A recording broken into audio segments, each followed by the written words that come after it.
rabbi can come up and say a few words about a mikvah and its blessing to our community, and then we'll keep moving.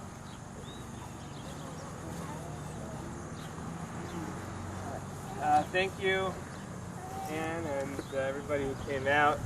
It takes a lot of work, which is a huge understatement, to organize a project like this. To organize a project like this in the Jewish community takes even more work. But the opportunity that we have in front of us, that some of us can envision, and that for those of you who can't necessarily envision in your mind, it's right here to take a look at. It's beyond exciting in terms of what it means for our community. Just going to share a few thoughts, Torah-related thoughts about the importance of mikvah and the importance of taharas mishpacha, laws of family purity. So, a critical part of the foundation of a community is the family, and the critical part of a family is the relationship between a husband and wife, and the physical intimacy is one of the critical parts of that relationship. And in a sense, you can understand that the foundation, thus, of our community, like any community, would come to the bond, the connection between a husband and wife and their physical relationship. And certainly, to some extent, it might not be something which is talked about in public as much or as much as it should. Maybe some people consider it somewhat of a taboo subject, but the emotional health of an individual that's in a marital relationship, a lot of that has to do with the mikvah. And that's what we're trying to build. We're trying to build a beautiful, solid structure that facilitates that for the individual couples that are part of our community and for the families that exist. So for the community itself, this is a really important point, considering that the core, in many ways, of the future of the next generation comes from this. And in a very practical way, in a very practical way of thinking, the future of the community depends upon there being a mikvah. And I think that that's very much related to why the Gemara talks about the fact that really, if we were to be honest with ourselves, before even a shul is built, you can daven wherever you want to daven, but a mikvah really needs to be built. And it's certainly important with the growth of our community that the mikvah catches up to the shul, and that we have both, and that's exactly the ideal that's espoused by Chazal and by our sages. The mikvah is what allows a husband and wife to be intimate and facilitates that which it talks about in the second chapter in Bereshis. It talks about the dveikus, that a husband and wife are supposed to leave their respective homes and cleave to one another. And that can only happen with the mikvah. So it's no coincidence if you look at 21st century America, and this is the one negative comment that I'll make, which is that the reality is today in the 21st century in America that especially in the American Jewish community, like the broader community as well, we're not immune, which is that family strife and discord is something which has reached very high levels. And at the same time, it's not a coincidence that the observance of mikvah is something which is also, along with assimilation and other mitzvahs, in decline as well, and those two things are very much connected. The mikvah is not about getting clean. It's a spiritual state. The concept of tumah and tahara, purity and impurity, is something which is difficult for us to wrap our head around. It's not about cleanliness. It has to do with the celebration of life, in the sense that when a woman goes through and has a cycle, so then there's a loss of life, and then when they have the capacity to have life, so then they go to the mikvah, And in that way, subtly referencing that aspect of it, it is a celebration of life in a very fundamental and critical way. And just, I think this really brought it home for me when I came across this concept, and I think all of you will appreciate it as well. What's the one other population or one other demographic that is relevant to mikvah besides women? There's one other population, and I mean this in a way that it wasn't the exception, it was the norm. And I'm referring to something which isn't obvious, and that is the Kohen, the Kahuna, the Kohen Gadol. And if one thinks about it, the whole concept of Yom Kippur, of the Kohen Gadol, he's taking on the task of representing the entire community and facilitating Yom Kippur in the Beis Hamikdash for the entirety of the Jewish people. And the last thing that he does before he goes into the Kodesh Kodashim, the Holy of Holies, and to embark on the service of Yom Kippur, is to go into a mikvah. And I think that should really drive home for us what the power of mikvah is, and the fact that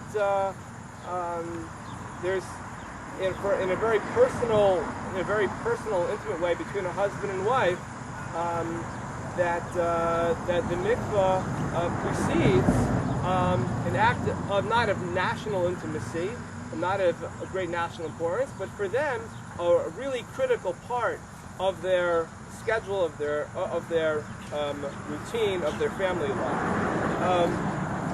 So it's difficult to talk about the importance of mikvah and not talk about intimacy in a very real and tangible way. So I can't get, I'm not going to get into more specifics and more details, but it is a maturation process for our shul that shows us the respect that we have for the importance and the critical role that women play in our community. This is the entire community coming together to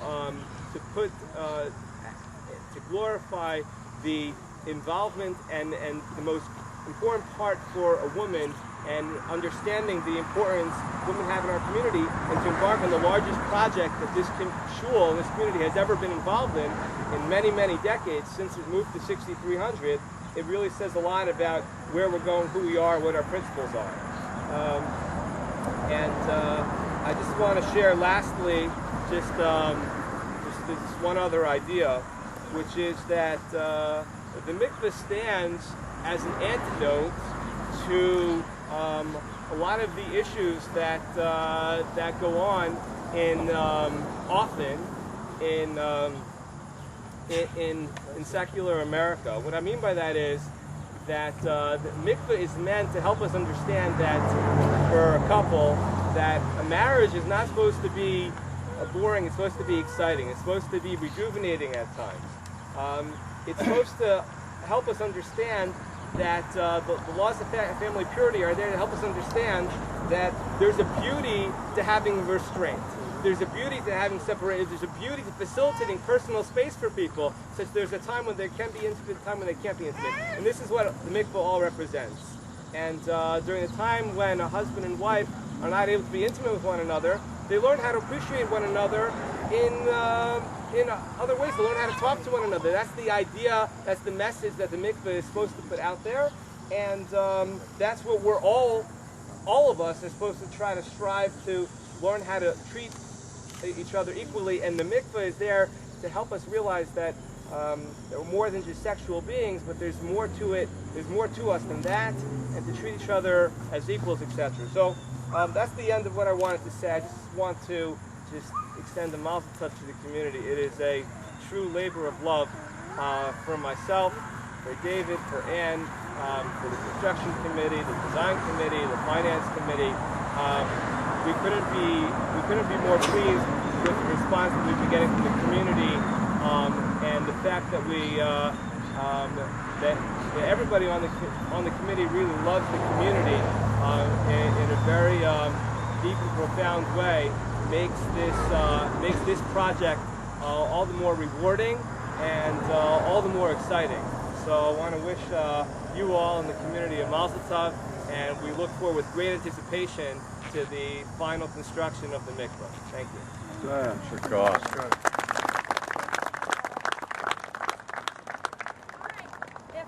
David, if you could come up and say a few words, I'd appreciate it.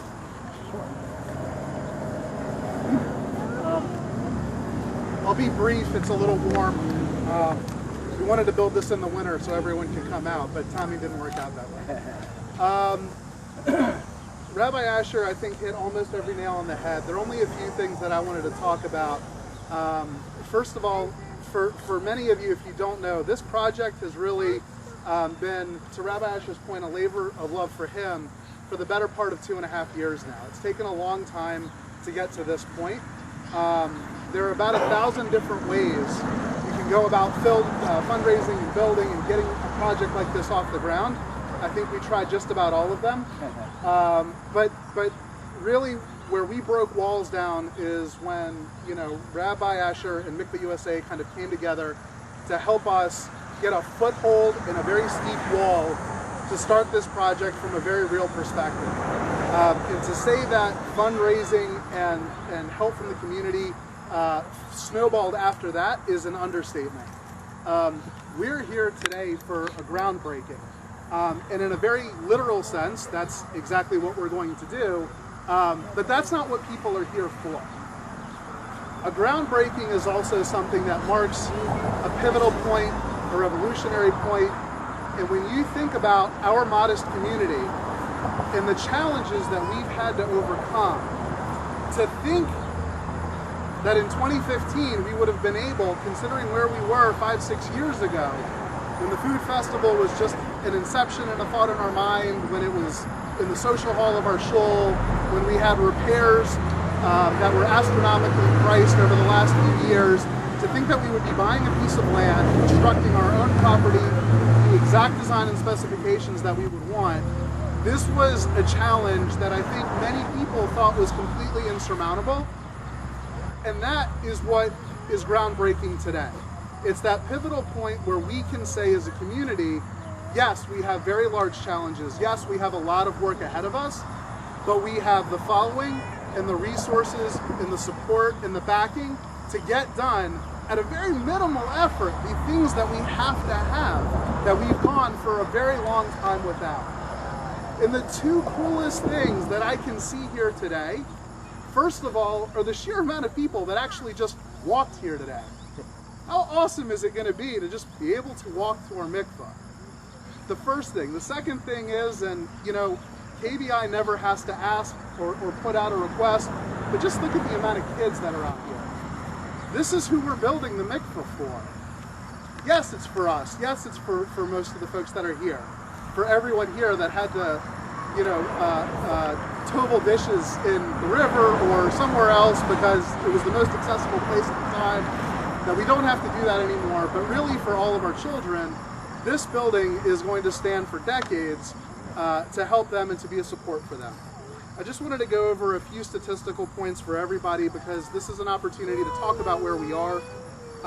We had 9 dedication opportunities for the mikvah, each of the various rooms. I've talked about this in various meetings.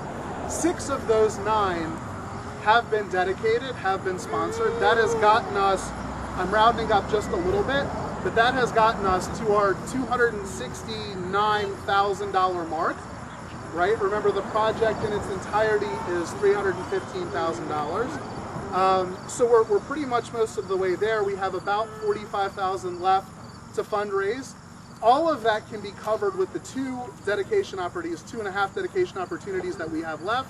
And the Finance Committee also has 2 or 3 other paths that we feel we can close that effort. I didn't mean to use this as a prop, but just to juxtapose, again, this entire project is $315,000.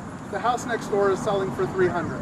So we get our custom-made mikvah exactly to our specifications, exactly the way we want it, for a very, very reasonable effort compared to what our neighbors are literally selling their houses for. So in more ways than one, this is an investment for the shul, an investment in our community, and an investment for our children. If you have any questions about the dedication opportunities, please speak to myself or to Josh or to Elizabeth. We'd be happy to entertain any questions that you have. After the groundbreaking ceremony itself, we have the map up, and you can see behind me the plot where it's completely marked off. We can actually walk you through the house now, if anyone would like to do that, and show you kind of where everything is going to be. I want to say mazel tov to the entire community. Thank you for all of your efforts to support us. And again, we look forward, hopefully, towards the end of the year at having another one of these on a little bit more grand scale. Before I end, does anyone have any questions? All right, Shavua Tov.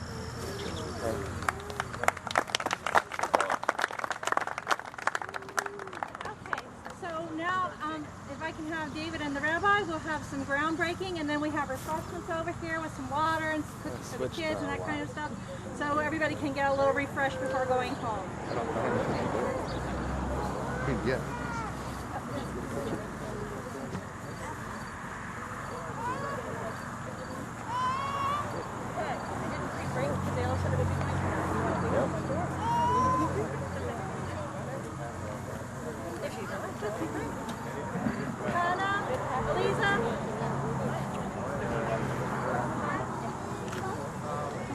I will be doing an audit of the construction committee. If they're going to be using gold tools, we'll have to figure out. I have Thor's camera here.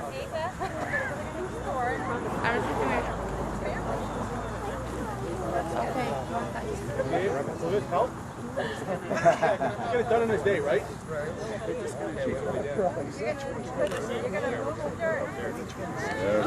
What are we doing? The typical Jewish male.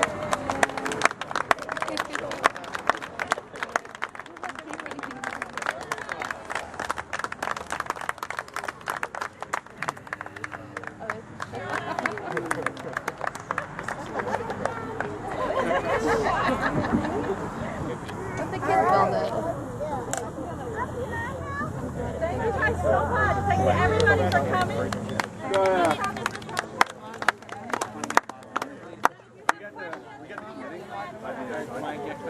No committee by the time.